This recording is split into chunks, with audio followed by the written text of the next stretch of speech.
പ്രിയമുള്ളവരെ, 2047 ഇന്ത്യയുടെ സ്വാതന്ത്ര്യത്തിന്റെ 100-ാം വർഷത്തിൽ ഇന്ത്യ ഇസ്ലാമിക് സ്റ്റേറ്റാക്കി മാറ്റണമെന്ന ലക്ഷ്യത്തോടെയാണ് ഇന്ത്യയിൽ ഇസ്ലാമിക തീവ്രവാദ സംഘടനകൾ നാളുകളായി പ്രവർത്തിക്കുന്നത്.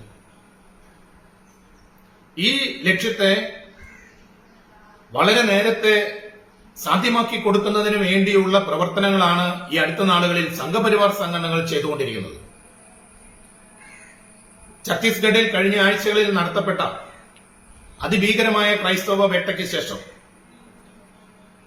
ഈ കഴിഞ്ഞ 6-ാം തീയതി ഒഡീഷയിലെ ജലേശ്വർ ജില്ലയിലെ ഗംഗാധർ ഗ്രാമത്തിൽ വീണ്ടും അവർ ബജ്രംദൾ പ്രവർത്തകർ തന്നെ ആക്രമണം അഴിച്ചുവിട്ടിരിക്കുക.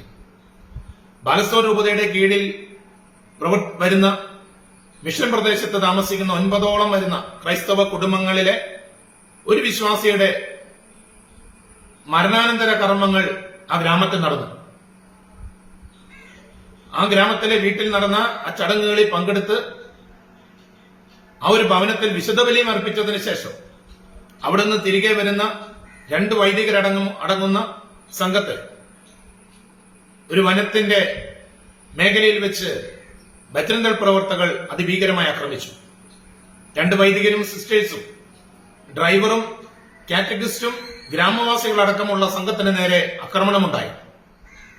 ഇത് ഇന്ത്യ ആണെന്നും ഇവിടെ BJP ആണ് ഭരിക്കുന്നതെന്നും ഇവിടെ നിങ്ങൾ ക്രിസ്ത്യാനികൾ ആവശ്യമില്ല എന്നും നിങ്ങൾ ഇവിടെ നിന്ന് പോണമെന്നും മറ്റും പറഞ്ഞുകൊണ്ട് അവർ നടത്തിയ അതിഭീകരമായ ആക്രമണത്തെ ശക്തമായ ഭാഷയിൽ അപലപിക്കാൻ ഈ അവസരം ഉപയോഗിക്കുക.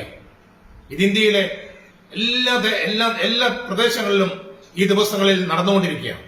ഇതിന്റെ പുറകിൽ ശക്തമായ ഒരു അജണ്ടയുണ്ട്.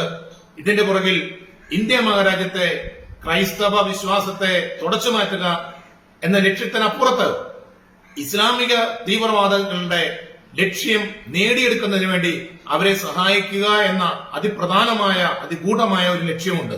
അതാണ് നമ്മൾ തിരിച്ചറിയേണ്ടത്. അതെങ്ങനെയാണ്? ഇസ്ലാമിക തീവ്രവാദത്തിന്റെ അടിസ്ഥാനം അല്ലെങ്കിൽ അതിന്റെ എല്ലാം അടിസ്ഥാനം ഖുറാനാണ്. അള്ളാഹുവിനാൽ നൽകപ്പെട്ടു എന്ന് പറയപ്പെടുന്ന ഈ ഗ്രന്ഥത്തിലെ ഓരോ വാക്കുകളും നടപ്പിലാക്കുന്നതിന് വേണ്ടിയിട്ടാണ് ജിഹാദികൾ വാളും ബോംബും തോക്കും ഒക്കെ എടുത്ത് ചാവേറുകളൊക്കെയായി ഈ ലോകത്ത് മുഴുവൻ പാഞ്ഞു നടന്നുകൊണ്ടിരിക്കുന്നത്. അതിനിന്ന് ഇന്ന നാടെന്നോ ഇന്ന ദേശത്തൊന്നും വ്യത്യാസമില്ല. ലോകത്തെല്ലാ ഭാഗത്തും ഈ ചാവേറാക്രമണം നടന്നുകൊണ്ടിരിക്കുക. ഈ ഖുറാൻ രൂപപ്പെട്ടത് തന്നെ വിശുദ്ധ ബൈബിളിനെ ഇല്ലാതാക്കാനാണ്. അതുകൊണ്ട് തന്നെയാണ് വിശുദ്ധ ബൈബിളിനെ വികലമാക്കിക്കൊണ്ട് ചില ആശയങ്ങൾ കടമെടുത്ത് ഇത് എഴുതി വെച്ചിരിക്കുന്നത്. അവിശ്വാസികളെ കൊന്നൊടുക്കുക, കഴുത്തുവെട്ടുക, കാണുന്നിടത്ത് വെച്ച് ഇല്ലാതാക്കുക. ഇതേ പ്രവൃത്തികളല്ലേ ഇപ്പോൾ ഈ സംഘപരിവാർ സംഘടനകളും ചെയ്തുകൊണ്ടിരിക്കുന്നത്. ഈ പ്രവർത്തനങ്ങളെല്ലാം ഈ പറയുന്ന കാര്യങ്ങൾ ഇസ്ലാമിക തീവ്രവാദികൾ ഈ ലോകത്ത് നടത്തിക്കൊണ്ടിരിക്കുന്ന അതേ തീവ്രവാദ ശൈലിയിൽ അതേ രീതിയിൽ തന്നെയാണ് ഈ പ്രവർത്തനങ്ങൾ ഇപ്പോൾ സംഘപരിവാർ സംഘടന നടത്തിക്കൊണ്ടിരിക്കുന്നത്. ഈ ഖുറാനെ നേരിടാൻ ഈ ലോകത്ത് ഇന്നുവരെ സാധിച്ചിട്ടുള്ള വിശുദ്ധ ബൈബിൾ കൊണ്ട് മാത്രമാണ്, സുവിശേഷം കൊണ്ടാണ്. ഇത് ലോകം തെളിയിച്ചതാ. അതുകൊണ്ട് തന്നെയാണ് ഈ ബൈബിളിനെ ഇല്ലാതാക്കുക എന്നുള്ളതാണ് ഖുറാന്റെ ലക്ഷ്യമെന്ന് പറഞ്ഞത്.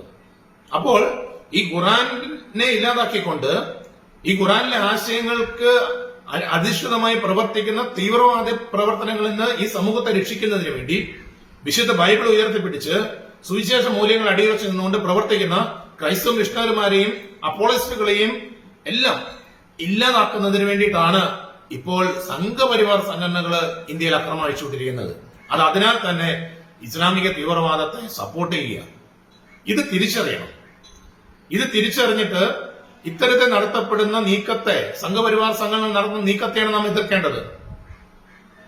ഈ രാജ്യത്തിന്റെ ഭരണകൂട വ്യവസ്ഥകളേക്ക് ഇല്ലാതാക്കിക്കൊണ്ട് നടത്തുന്ന നീക്കം, ഇസ്ലാമിക ഭരണം അല്ലെങ്കിൽ ഇസ്ലാമിക തീവ്രവാദികൾ ഏതൊക്കെ രാജ്യത്ത് ഇസ്ലാമിക രാഷ്ട്രം സ്ഥാപിച്ചെടുത്തിട്ടുണ്ടോ അതൊക്കെ സാധ്യമാക്കിയത് അതാത് രാജ്യത്ത് ആഭ്യന്തര കലാപങ്ങൾ അഴിച്ചുവിട്ടുകൊണ്ടാണ്, അവിടുത്തെ ഭരണകൂട വ്യവസ്ഥകളെ ഇല്ലാതാക്കിക്കൊണ്ടാണ്. അത് തന്നെയല്ലേ ഇപ്പൊ ഇന്ത്യയിൽ നടന്നുകൊണ്ടിരിക്കുന്നത്. ഇവിടുത്തെ ഭരണഘടനാ വ്യവസ്ഥകളെ ഇല്ലാതാക്കിക്കൊണ്ട്, ഭരണഘടനാ വ്യവസ്ഥാപിത സ്ഥാപനങ്ങളെ തകർത്തുകൊണ്ട്, നിയമവ്യവസ്ഥകളെ ഇല്ലാതാക്കിക്കൊണ്ട് നടത്തപ്പെടുന്ന നീക്കം അത് ഇസ്ലാമിക തീവ്രവാദികൾ ലോകം മുഴുവൻ പയറ്റി തെളിഞ്ഞ അതേ രീതിയിലാണ്. നമ്മുടെ ഭരണഘടനാ സംവിധാനങ്ങള്, ഇലക്ഷൻ കമ്മീഷൻ, ജുഡീഷ്യറി, എക്സിക്യൂട്ടീവ്, നിയമവ്യവസ്ഥകള് എല്ലാം ഇവിടെ വലിച്ചെറിയുക. എന്തിനു വേണ്ടിയാ? സംഘപരിവാർ ലക്ഷ്യം വെക്കുന്ന ആ ഒരു വലിയ ലക്ഷ്യത്തേക്ക് വേണ്ടി. ഇതിന്റെ പുറകുള്ള നിഗൂഢത, ഇതിന്റെ പുറകുള്ള കൂട്ടമായ ലക്ഷ്യം, അത് ഇസ്ലാമിക തീവ്രവാദികളെ സപ്പോർട്ട് ചെയ്യുന്നതിന് വേണ്ടിയാണ്. ഇത് ജനാധിപത്യ മതേതര വിശ്വാസികൾ തിരിച്ചറിയണം. ഇതിനെതിരെ ഒന്നിച്ചെന്ന് പോരാടണം. ഇത് മനസ്സിലാക്കിയെടുത്തുകൊണ്ട് ഈ രാജ്യത്തെ സ്നേഹിക്കുന്ന യഥാർത്ഥ രാഷ്ട്രസ്നേഹികളായ പൗരന്മാര് തിരിച്ചറിഞ്ഞ് ഈ രാജ്യത്തെ രക്ഷിക്കുന്നതിന് വേണ്ടി ഭരണഘടനയെ ചേർത്ത് പിടിച്ച് നെഞ്ചോട് ചേർത്തുകൊണ്ട് മുന്നോട്ട് വരണം. ഈ സത്യം മനസ്സിലാക്കണം. ഇതിനെതിരെയാണ് നമ്മൾ പോരാടേണ്ടത്.